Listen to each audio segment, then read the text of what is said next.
The Modern Jeeper Show, the show about Jeeps, Jeeping, and Jeepers.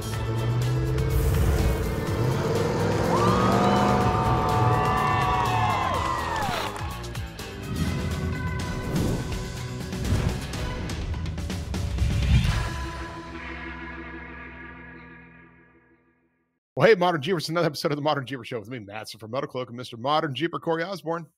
Hey, buddy. Hey, Rockstar Jeep Girl, Jessy. What's going on?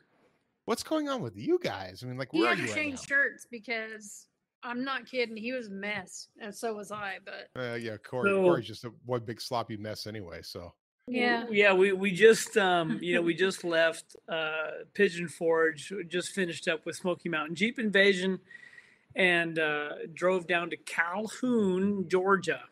Calhoun, Georgia. And, yeah, I mean, we're getting ready for a friend of ours, Mike, that happens to own Jeep Hut, does a kickoff party. You know, we used to go to Sheriff's Jeep Fest back in the day, and that event has evolved. And like we've talked about other events, they all evolve. But we've had quite Mike a few little stories about that event in the past. Yeah. I mean, back when Sheriff Craig was still around, that event was really good for us, and we enjoyed it. But I don't know. I think scheduling and all that kind of comes into play. So Mike does a kickoff party, and we had brought the CTI trailer to one of his kickoff parties. Gosh, I don't know. It's probably been 4 years ago or something like that. And we had a really good time. So we reached out to Mike and said, hey, let's bring the CTI trailer down there. So it's about a 4-hour drive-ish, depending on which way you go, from Pigeon Forge, got down here into Georgia. And I realized this morning that we don't have any marker lights. And it's daytime, which wouldn't be a big deal, driving without marker lights. But it was a huge rainstorm.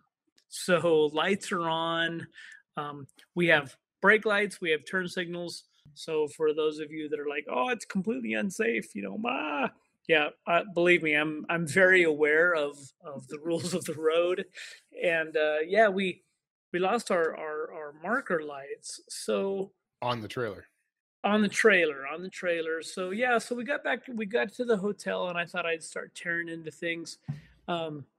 It sounds great that it's raining outside and it's cool, right?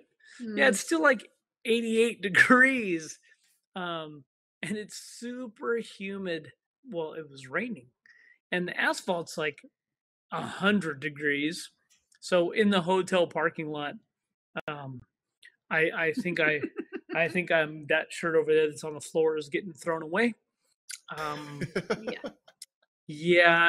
Laying out there in the hotel parking lot again. It's the perception versus the reality of what we do. So yeah, if you guys haven't seen Corey's post, find him on Facebook, Corey Osborne.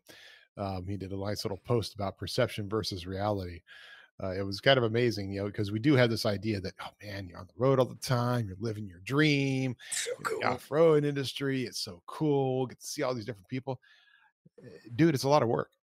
And it is. And especially when you work for Metalcloak, because we probably work you harder than other people. You got the CTI trailer. Other people are sitting around events going, hey man, this is cool. And they can't wait till like time's off so they can go to the bar and hang out and stuff. And all Corey and Jessy want to do is get the hell out of there, go and relax in their hotel room at 63 degrees and just get through the night. And sometimes getting them to even go out to go dinner is kind of like, I suppose Domino's is life, man. I suppose we should. I think maybe we should go and eat something. Chris came out, and I didn't. It's so hard during Jeep Invasion in Pigeon Forge, and it was hard for Chris to be here for his first time and excited, and he's ready to go, and he's fired up, and it was so cool to have him out because it's definitely an addition that we need to. The crew that runs the trailer, it's always nice to have a sales guy, right? I mean, we have Curtis and Philip that are awesome at helping us at events and can talk the talk and also swap us out of running the CTI trailer when it gets, the surface of the sun. I think Philip measured 130 degrees on the surface of the deck of the CTI trailer with 101 degrees ambient temperature. Well, remind me that the next CTI trailer is not going to have chrome diamond plate, right? We're not doing that on the next one, next version. Yeah. Yeah, and I think about it though, and I'm like, but what else? It reflects, but it's aluminum. But still, yeah, I'm like, well, we can't do really black because that'd even be hotter. I don't know. I don't know what the answer is. Well, even the new generator was struggling towards the ends of the day. Like it was. If we just put plywood down, that could easily be replaced every year. Like that to might some be degree. Better. Well, the other CTI trailer has the big decking, right? Because it started out as a trailer with decking, and that's not bad. I mean, it definitely don't have the problems. But anyway, so you're going through, you're having all that. Chris, I asked him and he didn't. I guess you guys are a little too busy. You couldn't make it over to local goat. We didn't get to the goat. Deep fried. When it takes you an hour to go a mile, it is not fun. Yeah. You can walk. You can't walk to local goat. Not from where we're at. You burst into flames before you got there, I think. Already played Frogger once, and I was not happy about that. So I think we just saw... Any tire companies start regretting their tire compounds in that heat? Like tires sticking to the cement out there?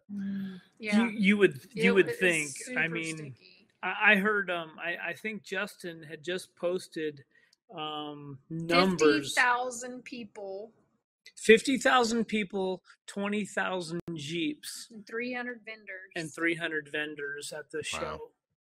Now, it was interesting for those that are listening that were like, hey, because I got those that reached out to us and it's like, hey, where you at? I just walked the show. Like, they weren't in the vendor show, right? They're in where they always are, right next to the show and shine, which I hear was the interesting hack of the year. Go pay $100 to be in the show and shine, and you have front seat parking and all 3 and you days. Might win things. And you might win things all 3 days. Easy walk down to one show to the other, the same parking space, and get in there early. Avoid all the lines. I mean, what a hell of a hack! Yeah. So and we noticed how there was a lot of rigs pulling into the show and shine, and we were kind of like, I mean, really? so you got a Jeep. I get that. And you're looking for the parking spot. Got it. Yeah, this year I think the upper level where the outside vendors were, there's a lot of online talk about there's a lot of vendors that were pretty upset because nobody wanted to make the walk all the way up there, and then they felt like they were too far from things because it was so hot. And it was, but they did have a trolley that ran around, but I get it. You don't want to wait for the trolley. You just want to walk up there and see the vendors. But it was a long ways. I mean, probably half a mile from the LeConte Center to go all the way up to the top of the vendor lot.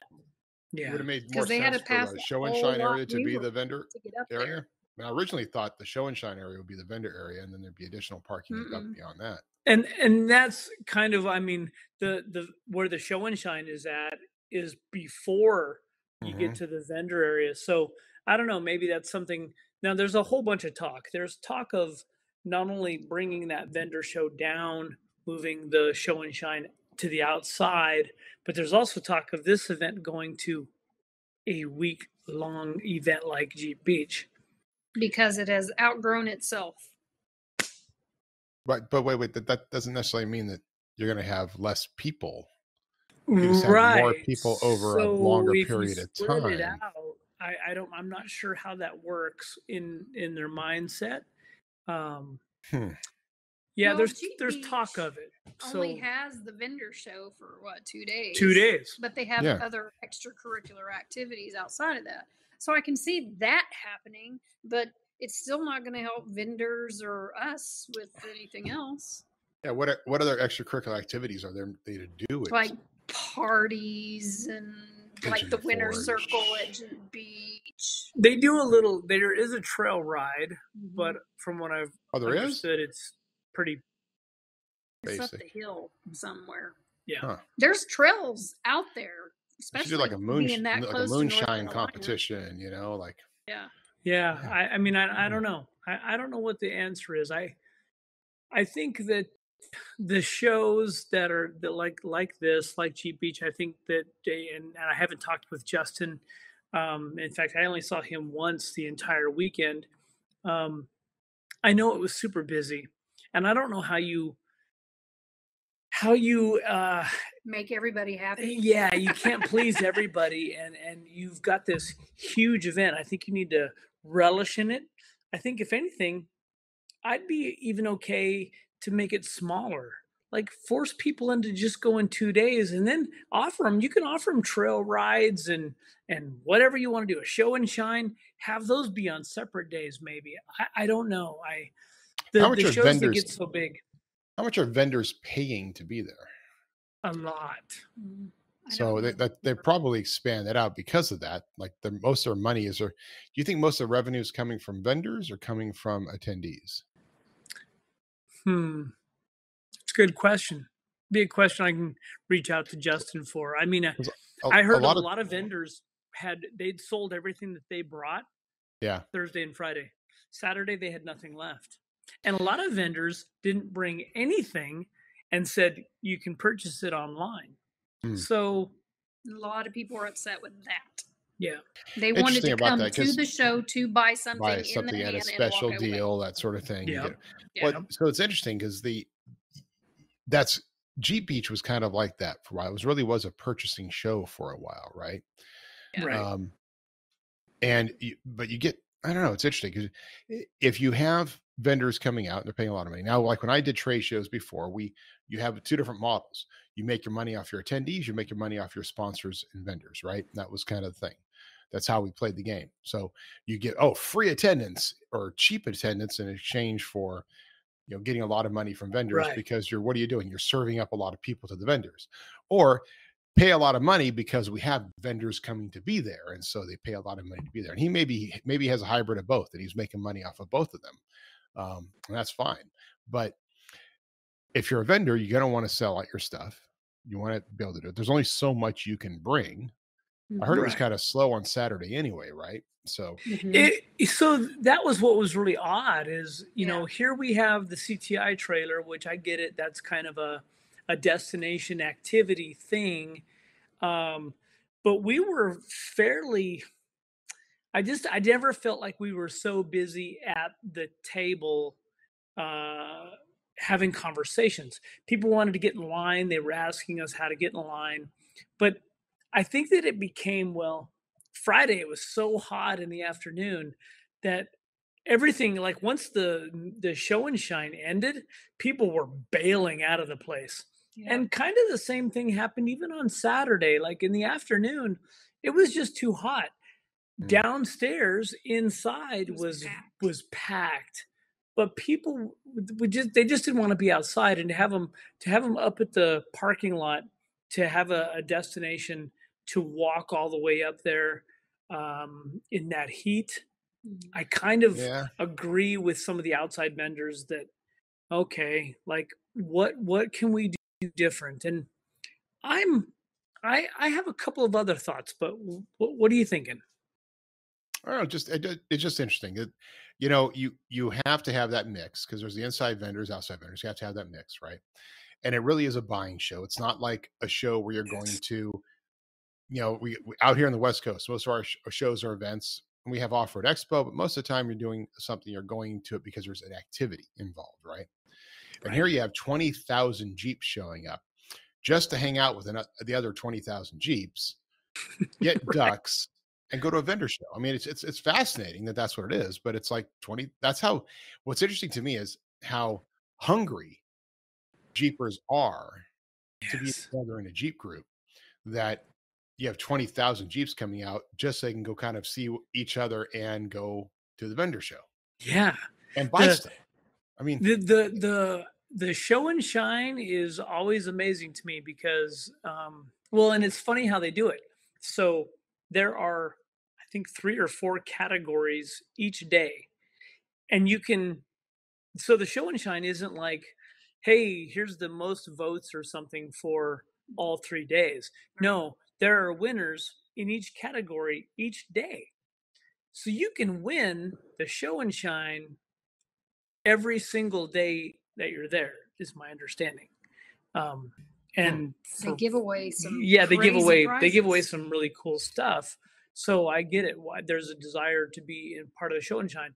But man, once the judging and stuff is done, those people are gone. Right. I So remember then seeing the that. They parking lot empties, and then you They have all people go to Quaker State.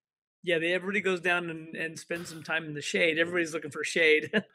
and then the people that are coming out to the vendor show, well, all the show and shine vehicles have left. So now they were down inside. They're going to walk up to the vendor show, but there's nothing to see in between. Yeah, they're passing the big So- empty parking lot. Yeah, it's kind of weird. Yeah. How is parking as far as all the street, sidewalk, side hill parking? Was that People Still- were still up on the Still doing it. grass and all in the medians. in And the Parked side all hills over and the place, stuff? didn't care. Wow. all the time. Wow. I talked to Justin about that on the very first day. I'm like, well, with that big open lot down below now, since the vendor show is up here, hopefully you should have additional parking. He looked at me and he said, people are still going to park on the grass. And they did. And they did. And they got towed. I think there was a few that got ticketed or towed or, yeah. I told him he Wow. needed to park the tow trucks in that median so that you meant business. like And you're gonna maybe get it's towed. kind of like putting a dummy cop car in the middle of somewhere so people slow down. Same thing. Yeah, Put some that trucks. would have been a thing. Just stick a couple dummy cop cars around there, and people be like, "Oh, no, well, I better not do that." Although it is still, still guys coming from the south. Yeah. I mean, as Philip had so- said, all them rednecks. yeah, the rednecks. I have some thoughts on the bigger shows and for our listeners and our followers and stuff. I'm kind of curious as to how you feel, but we're seeing the bigger shows, especially when it's a 3-day show. I think there's a whole lot of value, and I think it's time for we need to probably start thinking about mixing things up a little bit and not doing the same thing that we always did. We at PA Jeeps, we had the issue where we had the same Jeep would basically get off the trailer, go around the circle, come back, get in line, get on the trailer. And they did that 3 times. And I thought that was kind of okay. That's really not the point of what we're doing. I get it. We are somewhat of a circus act, but there's actually real value that goes along with the trailer. So Jessy and I were talking after the event, and I thought, what if, and I still think it only can happen in a bigger show, but maybe on the first day, like on a Thursday, we do need to have some kind of a static display because people still, we give them a number and they still don't understand really what that means. And the most common question we get, I think, is that a good number? Because they really don't know. They don't know what good flex looks like or what their goal is. So they're getting a number based on, well, my buddy got this.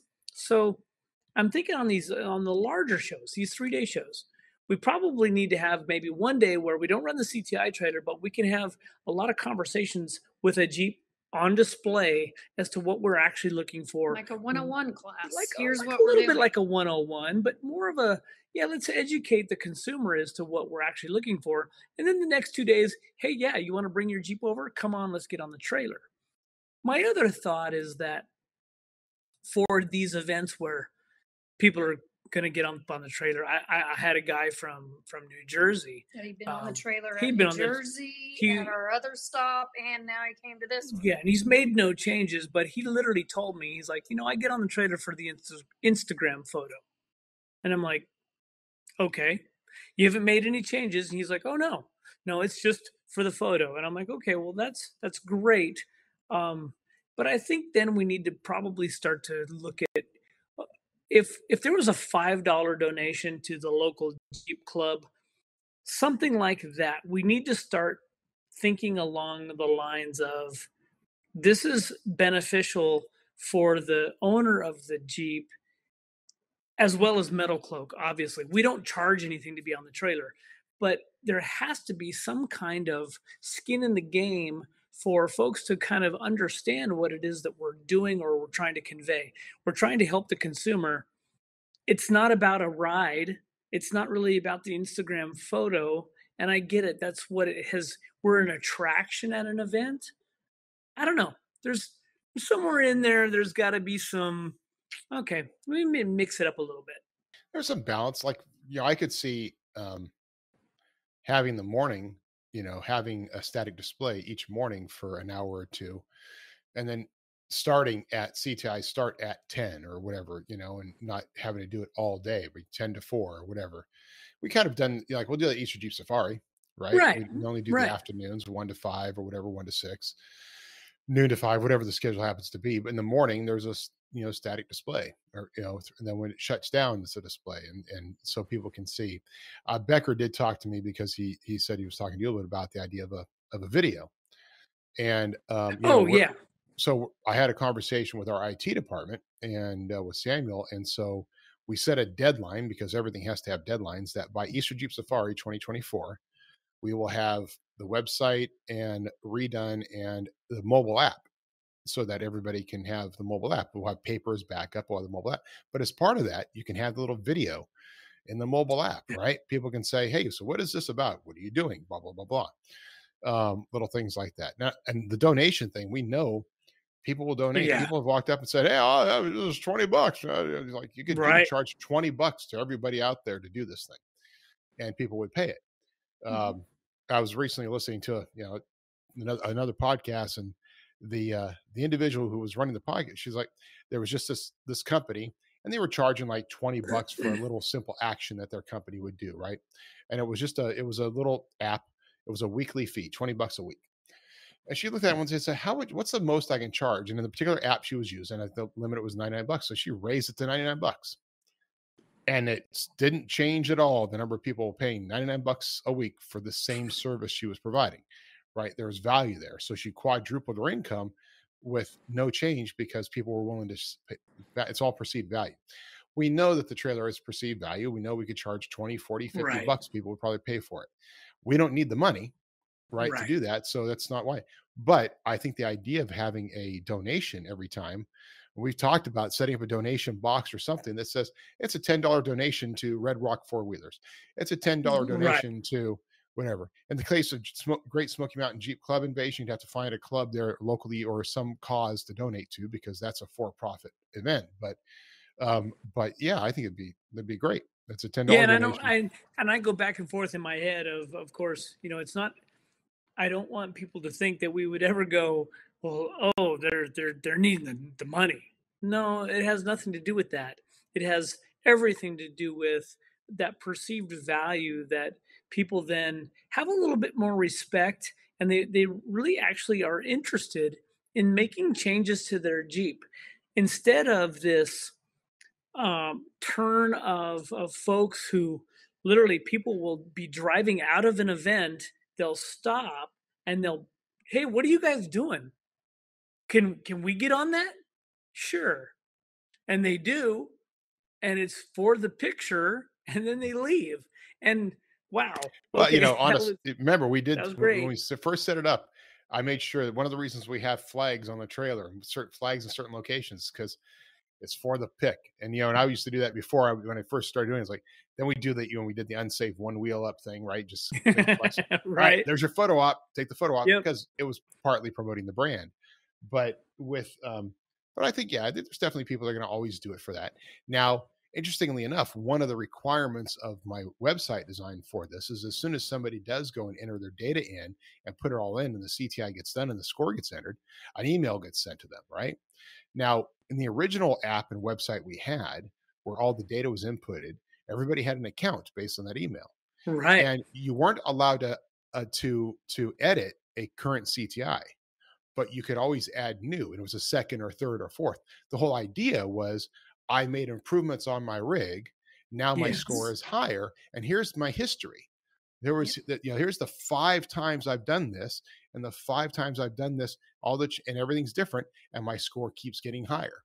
or I made a change because I put somebody else's suspension on and my score went lower or whatever. And so that was that was the original concept of the original website that got lost. So I think that's part of the new design will be that same thing. You can show your improvements. So sure, you get on there 5 times, but it's all about improving your system, not in like, I just want that same photo and I want that same thing. And I want to show that I'm now at CTI. I mean, sure, you're promoting us, but the challenge is that there's only a given number of amount of time in a day. Right. Guys. So if you're showing up just to have a CTI shot, but there really isn't anything you need to learn about it, you may very well be blocking somebody to go on the trailer who does need advice, who does need improvements, because there's only so much time in a day and there's only so many CTIs the guys can do. Well, and we truly do get the people who, no, they came back and now they want to springs and shocks off and came back. Yeah, they do some crazy things. I mean, we've had the guys put smaller tires on. We've had the guys take their shocks off, like all of that kind of stuff. And then we get the folks who want to stay in it because it's a ride. It's a ride. Yeah, but they don't understand that the cab really never moves. Yeah. Pretty uneventful ride. All right. Well, maybe we need to do that though. Maybe we just need to make a ride. But it's what we'll do is we'll have a Jeep, a standard Jeep setup, like maybe something that has as much flex as your LJ. We'll use the max tie down straps onto the thing so that the wheels are always in place. And you just sit there and run it. And you'll do it up, and then you charge like $50 for that. Remember the $50 for 5 minutes. You could go to a mall and remember the little things in the mall where you watched a video and you sat in this little ride and yeah. Well, like all the video games all have force feedback now, right? You ride the video game and just went up some bumps and you just got blown up and it's all force feedback. So do the same thing. Or the little quarter machine outside of the supermarket. The kid would ride on that would little Jeep going back and forth, and they were so thrilled. And you're going, I just wasted 25 cents. Yeah, all right. The worst games are the ones that my son really likes, Jack, and he's actually pretty good at them, but I still tell him not to do it. It's the put 50 cents in to win a 10-cent ball, right?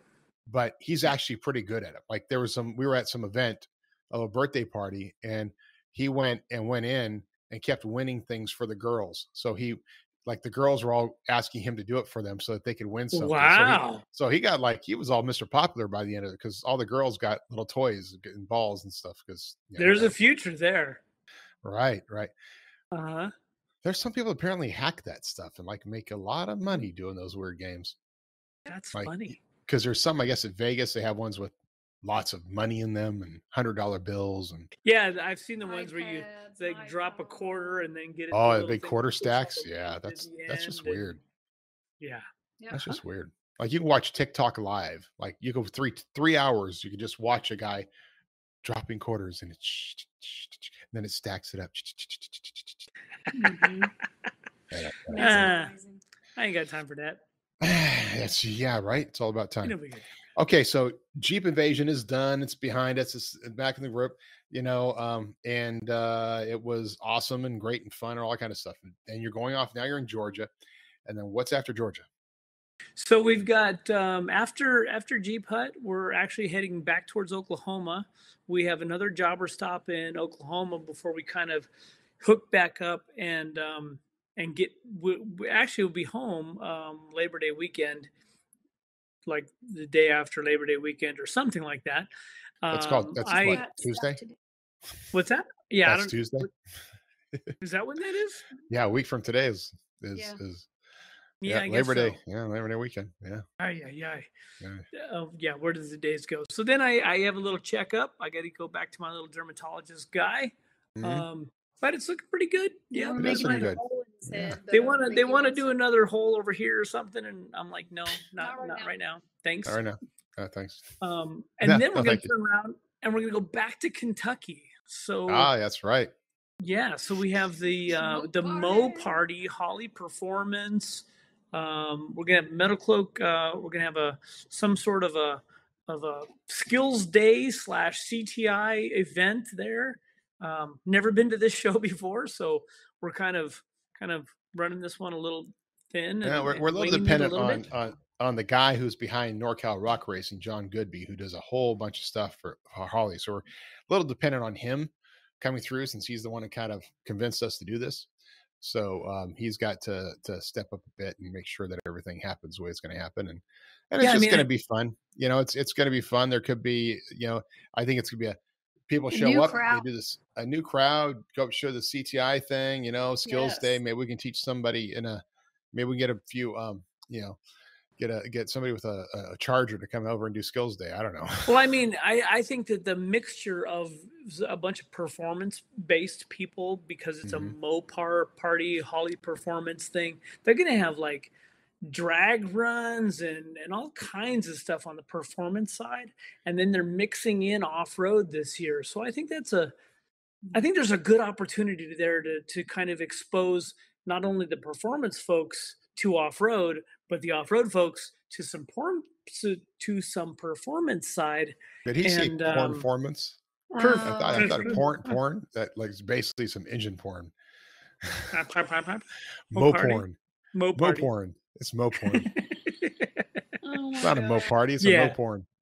And so and then so we have a whole other next tour planned after that. Since we're coming all the way back out to Kentucky, we typically don't like to we would not come out to Kentucky and then go back home, because that would be just a waste of our time. So we're going to actually drop all the way back down into Louisiana and Texas and hit a whole bunch of our gold jobbers that are left down there. So like 4, 5, 6, I think there's 6 scheduled. So yeah, for those of you out there that are listening, watch for some of those dates. And watch for my email. Yep. Watch. So you can definitely, and you follow that at Metalcloak CTI Tour on Facebook, if you're on Facebook, or we'll try to put the schedule in through these, you know, we try to podcasts, etc. Share it across a bunch of our platforms, and and I think we do sometimes. I don't know. I lose track. I'm old. Yeah, gray hairs. Yeah. At least you got that nice, solid, like clean gray white thing going on there, right? You know. Yeah, I don't know if that's good or bad. No, mine just feels like, you know, pubic hair. It just is. It needs to be. I need to put like beer butter on it. You ever use the beer butter? Like the wife got the beer butter, and it's great because I don't have beer dandruff anymore. So it's funny. Back east, when it's so humid, there's definitely no moisture issues back here. So oil and the beard butter and stuff like that back here, it just gets natural, weird. But in the West, it's called greasy skin. right. Yeah, in the West, it's definitely a necessary thing. Yeah, these guys that have like, you know, if I ever let my beard grow out, it does it goes to the right. All the hairs like going like, I think I could probably be like some of the anime Japanese. You got to train it the other way. The Japanese anime cartoons where the guy's beard just goes off to the side like this. It would be versus some people just told me. So I kind of had this weird little some hair grows a certain way, and she goes, well, that's always where you touch it. He's always pulling it a certain way, or he's laying a certain way. Yeah, or if you sleep on it a certain way. This side gets all crazy. The other side's fine because this is the side he sleeps on. Like, you have to train it. It's like bangs and everything else. You got to train your hair. Got to train it. But he grabs, and so there's always this weird wave in his beard. Well, you know, then I can keep doing it. So if I just kept doing this, I can get the Jack Nicholson eyebrows. Dude, you look kind of like but then you're going to cause wrinkles. You look like the samurai guy or something. Or you know, it looks like the guy from who was the villain in Flash Gordon?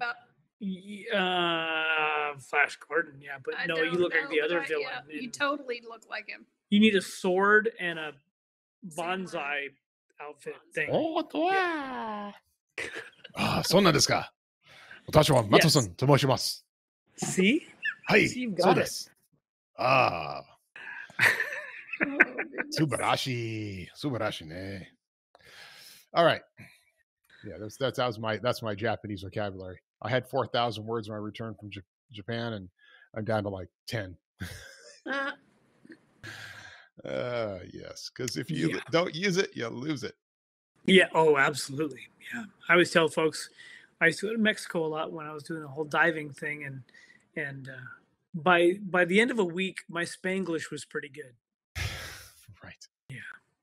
I went to Tijuana once when I was really, really young, in order to drink legally, and with a guy who had really good street Spanglish. But when you walk into a bar that's as dive bar as you could get, because that's the only places we looked for, was a real hole in the walls, and you start and he starts talking, you don't know if you're about to get in trouble or actually make some friends.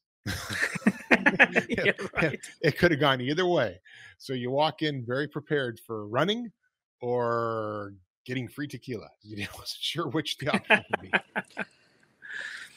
Let's see. I was trying to think of some of the stuff that we've seen that are becoming issues with our kits. So at Pigeon Forge, going to be on the technical side of things. We're seeing a lot of issues installation wise. It's not Issues necessarily not our issues, their issues. Yeah. Yes. I just want to clarify that, because our issues, we don't have any issues. What are you talking about? Yeah, and it's funny because it's stuff that has just started to show up more and more, and I think that's just maybe as we've gotten busier, or a lot of folks are doing stuff on their own, which is awesome. I mean, that's what our kits were intended to be. You could do it on the floor of your garage, but some of the stuff that we're seeing are issues in installation, track bar related. Measurements wise, guys are forgetting to center that rear axle with the track bar. They're getting it close, but close is one thing. When it's a half an inch to one side or the other, and then you flex that Jeep, control arms are going to bind in the brackets. Like it gets things all kind of out of kilter, and some of the numbers we saw at Pigeon Forge definitely had to do with track bars being not quite centering that rear axle. Links are hitting on the frame. Yeah, we still see some stuff where, I mean, it's some folks are taking them to alignment shops, and a lot of our off-road shops are now offering alignments. You know what? If it's not something you're comfortable doing, definitely take it to an alignment shop.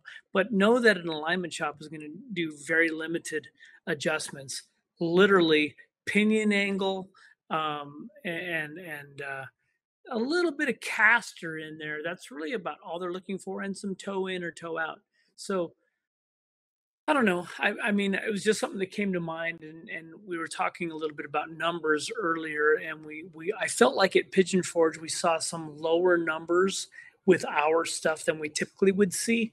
In general, we saw a lot of lower numbers, but I think it's because people are they're running a bigger tire, a bigger wheel, wider. There are lots of wheel spacers, and all of a sudden, all of these things kind of get way out of spec very fast.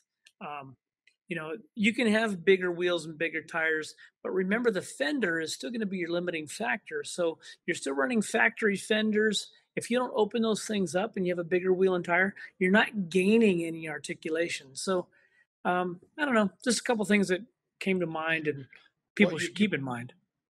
For the most part, though, what's also interesting about an event like that is people are running street pressure most of the time too. Yes, they're not running because they haven't been out. PSI. They haven't been out wheeling at a wheeling event like Big Bear or Jeep Safari, or you're out wheeling, and so you tend to be driving around town at least at around sometime between 15 to 18, maybe even lower depending on what kind of tires you have. So you're getting a CTI score based on the fact that you really are set up for the trail. For the edification of our viewers, the standardized is 15 PSI. When we're doing a certified CTI, meaning that we're actually identifying this is the standard CTI we sit from this particular configuration, and we do all 4 quarters, it's 15 PSI. So that's the recommended PSI to be at. But yeah, you got guys that basically drive off the street or into the parking lot and drove over, and they're at 40 PSI or 35 PSI or whatever. and it makes a difference. I mean, every inch is what, 20 points? Yeah, roughly. And folks ask, well, why would that make a difference? Well, because when you think about it, what we're doing is we're pushing the tire up into either a fender. We're flexing that suspension. If there's more give in the tire, obviously we can twist it more. So yeah, something to keep in mind for sure. The purpose of a CTI is corner travel index, to identify what your rig does when it's on the trail. It's not what it does when it's wheeling, because when you're on the street, you're probably never going to find yourself in a position, hopefully, where you have to get that much articulation when you're on the street. It's when you're off road that it matters. And so it's designed to measure your performance off road. And therefore, that's where you're going to get your real scores from. But yeah. So, but you know, we also saw a lot of e-torque stuff lately, and we haven't seen a whole lot. Every once in a while we get a couple of guys that have e-torque, and that e-torque system, if our listeners out there would look underneath their Jeep, there's the gas tank that runs along one side, the passenger side of their drive shaft, and the e-torque components, battery and whatnot, run on the driver's side.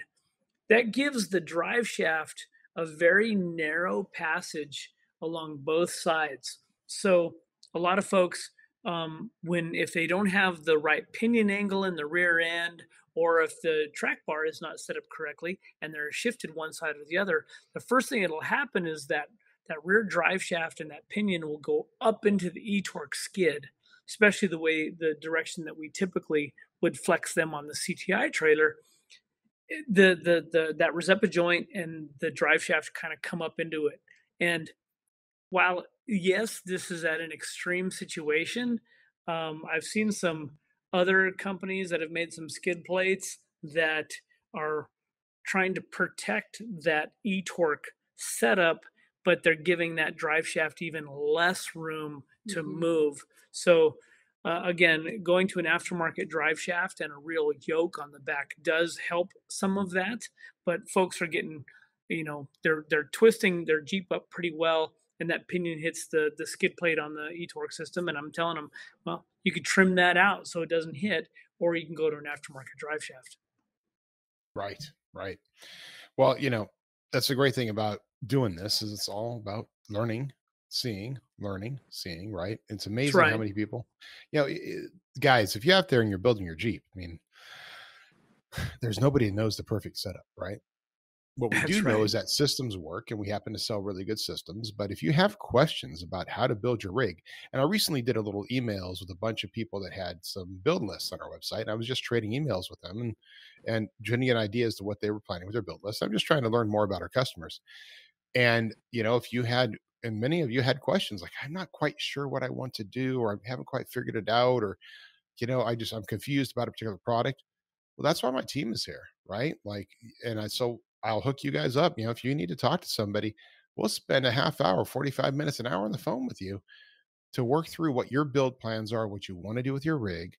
And everybody's different. And that's the beauty of this. Like for all these CTIs you've done this year, and you've probably done a couple thousand, 2,000-3,000 so far this year, maybe.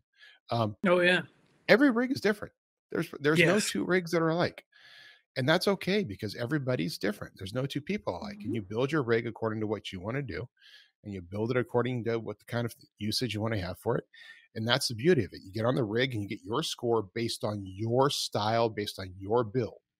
And you can change it it's not about chasing the score. It's about chasing your own build and your dreams, and then making sure that there's no problems with that build. Very well said. And we loved spending time with people.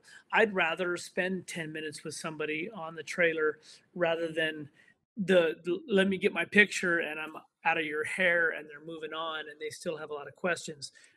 If we can spend 10 minutes with somebody and kind of explain to them what's really going on, if they're interested in learning that's what we're really there for. And I guess that's, I get it. We get long lines. It gets hot. Everybody's tired of waiting, and people want to get on and get off, go to, local goat. So if I still totally haven't understand. seen a FedEx package arrive with dry ice and deep fried deviled eggs. Oh, that AC. That AC Curtis brand. Yes. So shout out to our buddy Curtis, who his friend said, "Hey, why don't you take this garage AC from his shop?" And it wasn't, people were like, "Oh, it's like a swamp cooler." Well, it was a little bit more than a swamp cooler because it only held 10 gallons of water. While it had coils in the back, but it ran off of a very small little generator that Curtis brought.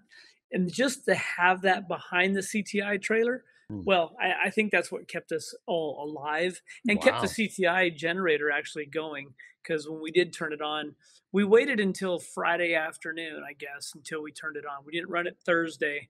I didn't want to, spoil everybody by having a bunch of cool air blowing on them. So, oh, you're talking about the AC, like we only ran it. Yeah, you're about to die. Okay. We'll turn on the. Yeah. It was you didn't need it on Thursday. Then all of a sudden, the problem is once they had it, then realized, dude, where's the AC? Where's the AC? Like, amazing how you can adapt, really nice. Right? Did everybody like the giveaway shirts this year? Oh yeah. And it was funny because of course there's a lot of people that follow us and that were at the event. Of course, they come up first thing early in the morning, and then we have the 2:00 in the afternoon. Hey, do you have any shirts left? No, we don't. Not come early. 2:00. Come early, come often.